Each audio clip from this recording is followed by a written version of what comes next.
Hello everyone, welcome back to Easy Education London, and this is our Macbeth revision video in preparation for your English literature exams taking place in the next few days. Now this will include the key characters, the key themes, and also our cheat sheet, which we are going to elaborate and go into further detail. Now, what are some characters you need to revise? So of course, Macbeth, Lady Macbeth, Banquo, the witches, Macduff, Lady Macduff, and so on.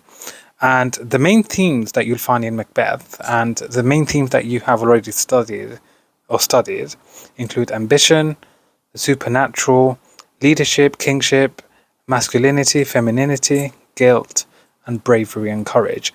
So what I would recommend, as these are key themes, you need to have an in-depth understanding of these themes, because there's a possibility that, again, one of these topics or one of these themes comes up in your exams, and if you revise it in thorough detail, then you'll definitely put yourself at an advantage. Now, for each character and for each theme, you can look at the following questions and also answer these, because this will help you prepare for your exam. So, for example, for each character, number 1, consider why they are important in the play, and why do you think Shakespeare included this character? And in regards to theme, consider why they are important in the play. Why do you think Shakespeare wants the audience to think about this issue? So again, there's a list of questions regarding the character and themes. Now, I can't really go over all of them in detail, unfortunately, as the video will be too long and it will take really long for you to understand, etc. But just an easy way for you to take a note of this. Just take a screenshot, because it's really handy. Now, moving on. Now, the exam question will be something along these lines, right? So you will have an extract, or you'll see a part of the play, and then you'll be provided with this question. It's worth 30 marks, and you get 4 marks for assessment objective 4. So it says, read the following extract from Act 1, Scene 5 of Macbeth, and then answer the question that follows. At this point in the play, Lady Macbeth is speaking. She has just received the news that King Duncan will be spending the night at her castle. Now, as you can see, there will only be one question based on Macbeth. You will not have to choose a question, and the examiner will provide a brief explanation of where in the play the extract has come from. So that's something for you to remember. Now, one extract from the play will be printed for you, so you should refer to this for at least a third of your answer. It's a good idea to use quotations from here, and you'll have to remember any other quotations for yourself.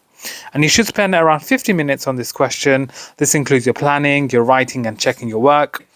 And the question would be based on either around a theme or a character. The themes and characters that I've mentioned previously, that's why it's important before the exam, before you go into the exam, you are confident with all the characters and the themes.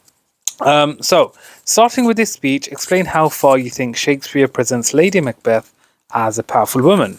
The question will ask you to give your opinion, remember that? And you must refer to the extract and the whole play.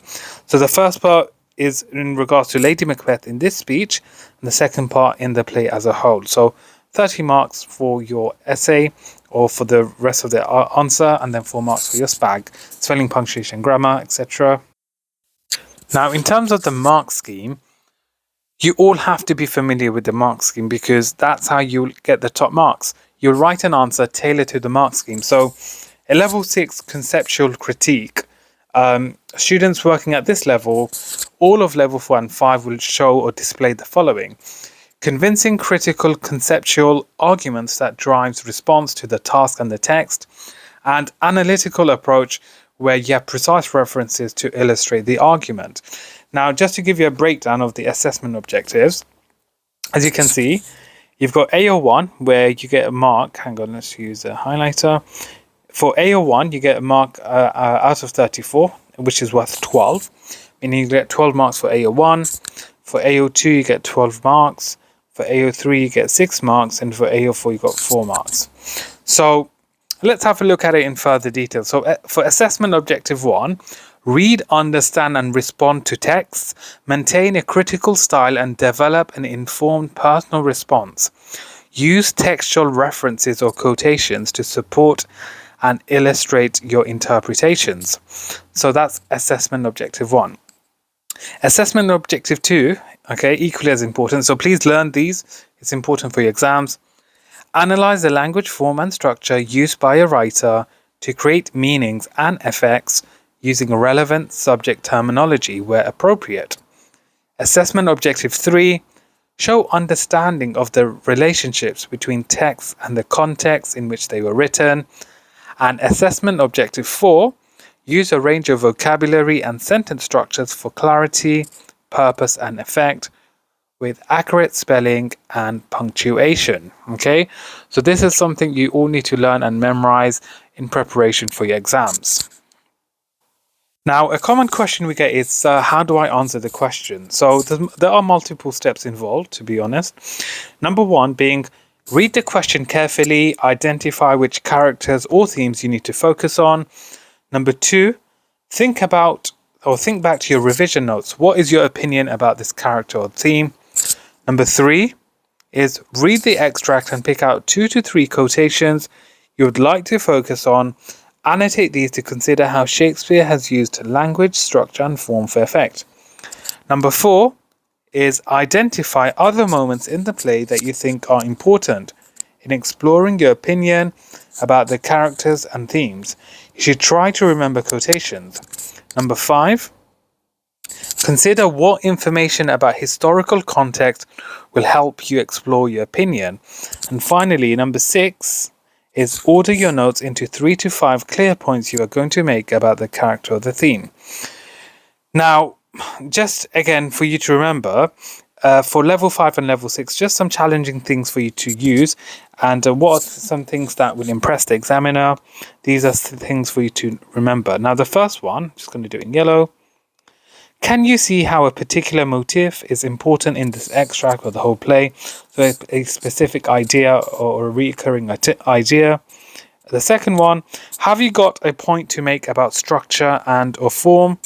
Number 3, can you consider alternative opinions to your own? What do other people think about this theme or character? And number 4, make sure you have a clear line or argument, thesis that answers the question. So that's super, super important.